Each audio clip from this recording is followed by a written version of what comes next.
আল্লাহ তুমি আমার গুনাহগার উম্মতকে বাঁচাও। এই দুনিয়ার বুকে রব্বুল আলামিন সব নবীকে একটা করে দাওয়া মুস্তাজাবা দিয়েছেন, মানে যে দোয়া করলে কবুল হয়ে যায় সাথে সাথেই।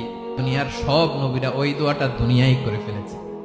বিশ্বনবী বলবেন, আল্লাহ ওই স্পেশাল দোয়াটা দুনিয়াতে করি নাই, আজকে আমি তোমার দরবারে দাঁড়িয়ে কিয়ামতের দিন ওই দোয়াটা করছি। আল্লাহ আমার যে উম্মতের হৃদয়ে যাররা পরিমাণ ঈমান আছে, আমার একটা উম্মতকেও তুমি জাহান্নামে ঢুকাতে পারবা না।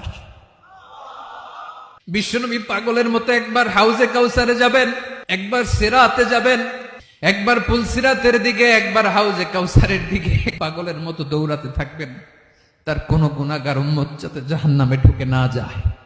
উম্মতি বিশ্বনবী আমার জন্য কাঁদবেন, আপনার জন্য কাঁদবেন, আমাদের জন্য সেদিন কেঁদে কেঁদে জাহান্নামের দরজায় দাঁড়িয়ে আমাদেরকে টেনে টেনে জান্নাতে ঢুকাবেন।